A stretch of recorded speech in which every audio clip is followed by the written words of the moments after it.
The reading today is from Luke chapter 13, verses 31 to 35. At that time, some Pharisees came to Jesus and said to him, "Leave this place and go somewhere else. Herod wants to kill you." He replied, "Go tell that fox I will keep on driving out demons and healing people today and tomorrow, and on the third day I will reach my goal. In any case, I must press on today and tomorrow and the next day, for surely no prophet can die outside Jerusalem. Ah, Jerusalem, Jerusalem, you who kill the prophets and stone those sent to you. How often I have longed to gather your children together, as a hen gathers her chicks under her wings, and you were not willing. Look, your house is left to you desolate. I tell you, you will not see me again until you say, 'Blessed is he who comes in the name of the Lord.'" In this is the word of the Lord. Thanks be to God.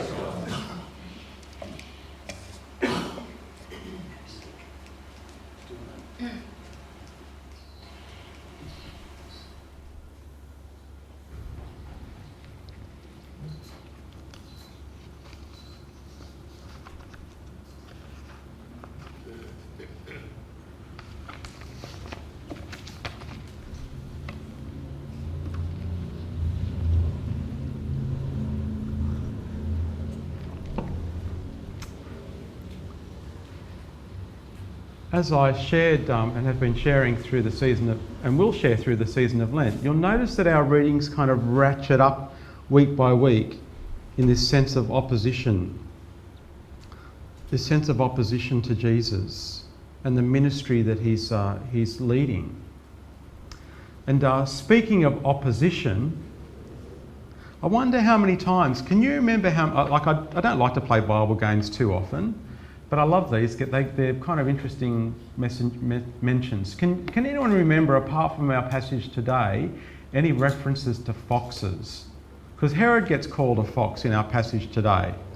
So can you think of any other Bible readings that have got anything at all to do with foxes? I'll tell you what, there'll be a box of chocolates for you if anyone can get any of them. Because foxes don't get that many mentions.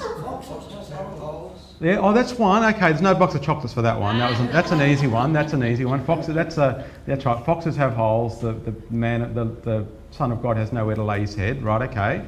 That's the low-hanging fruit. Nothing about vixens, though. Pardon, sorry? Nothing about vixens, though. Nothing about vixens. No, there's nothing about vixens. No.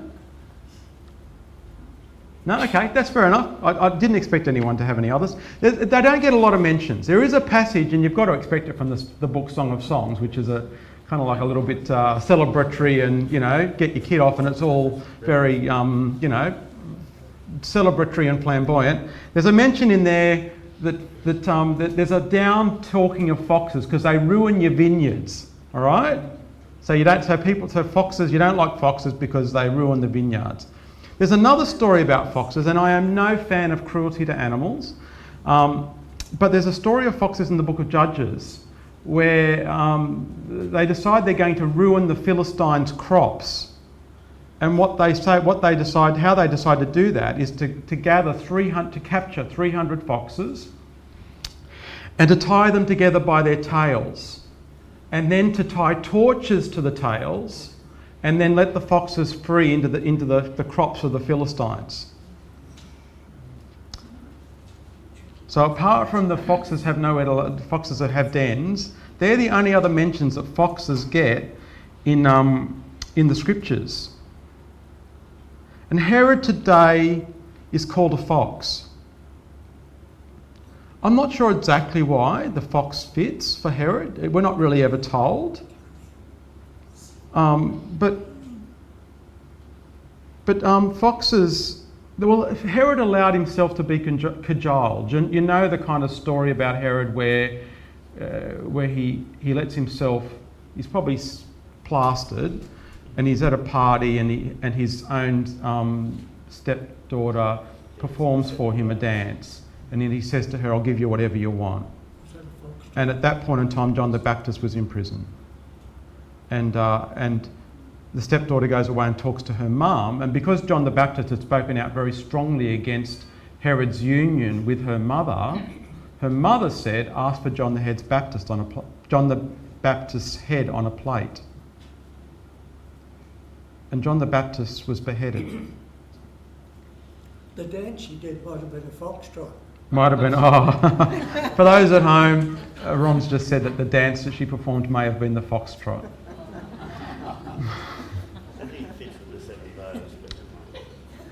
Now Herod was the head Roman figure in Jesus' region. He was known as a tetrarch.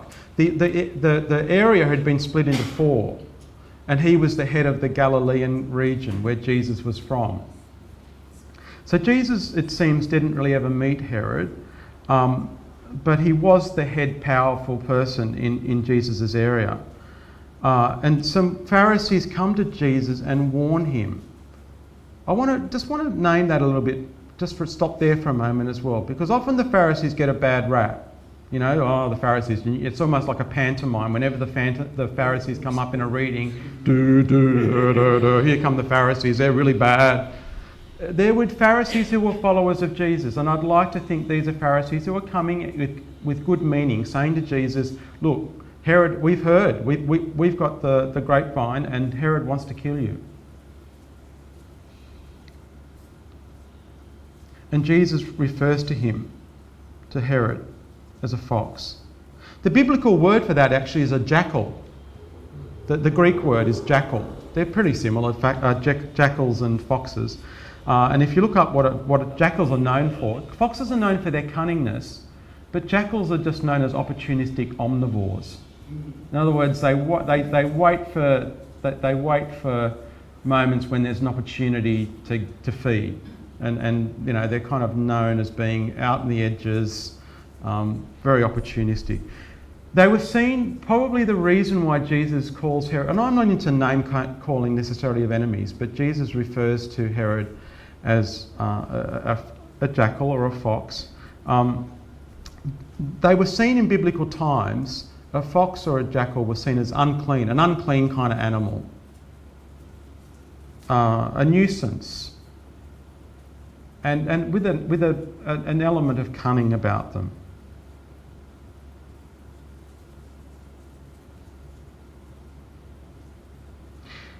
In contrast, Jesus, in our passage this morning, refers to himself as a mother hen.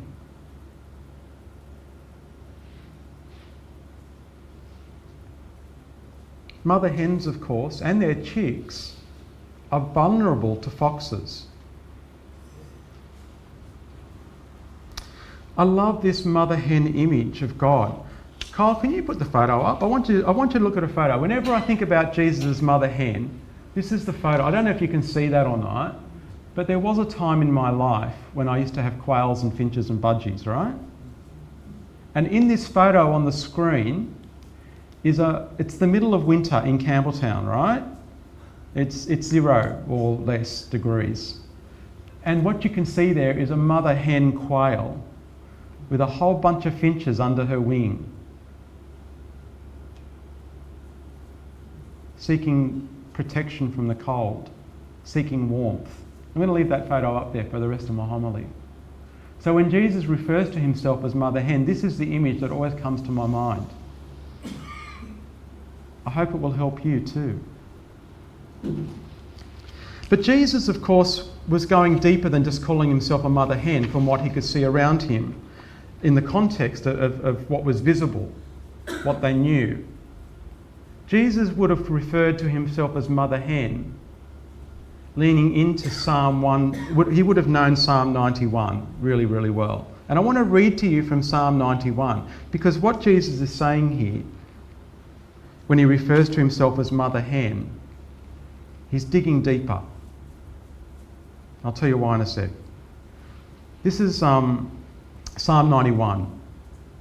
You who live in the shelter of the Most High, who abide in the shadow of the Almighty will say to the Lord, my refuge and my fortress, my God in whom I trust.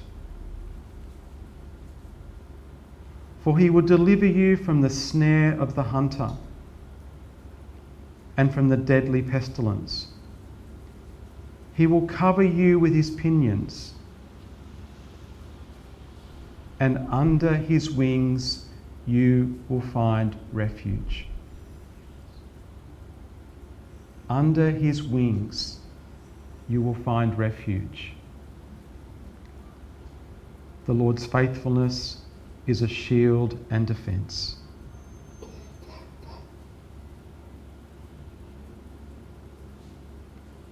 Jesus is deliberately placing himself in this image of God when he says he's the mother hen. He's saying, this is who God is, and this is who I am too.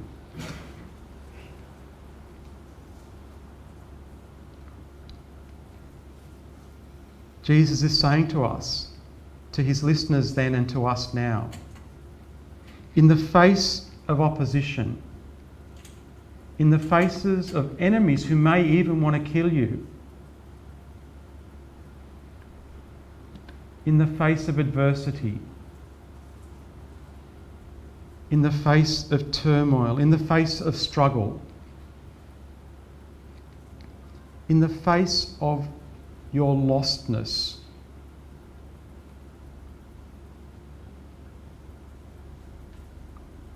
in the face of your seeking for something more. This is who God is. And this too is who I am. I am your protective mother hen.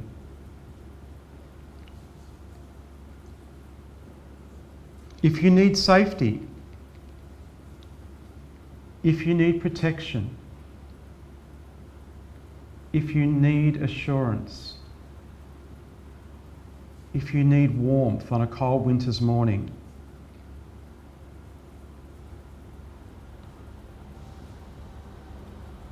in a world where compassion and empathy, generosity and mercy are not just shrinking, they're actually under attack.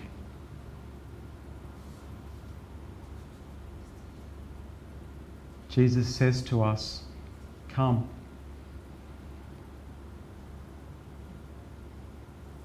Because this is who God is, and this is who I am.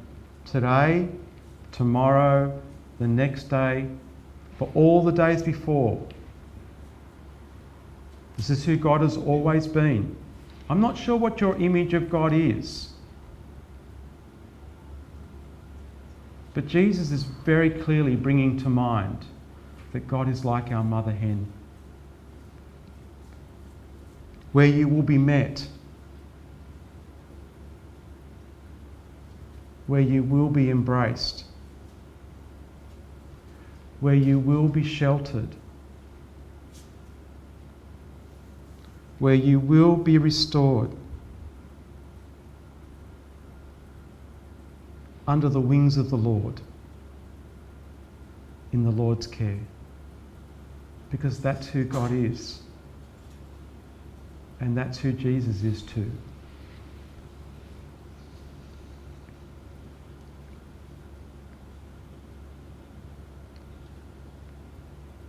So my friends, if this is where you are at, if you feel vulnerable in today's world,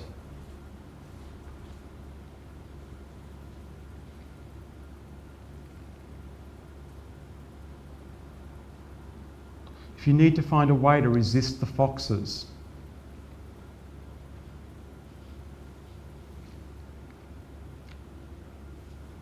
trust in the Lord. Come to the Lord in prayer. Rest. Be still. Meditate on the Word. Find love in those who love you, because that's where God is. That's where God always has been and will always continue to be.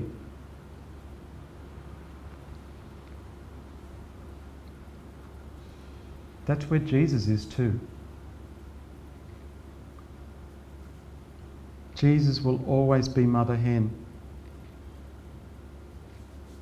always protecting, always leading us in this way. Thanks be to God. Amen.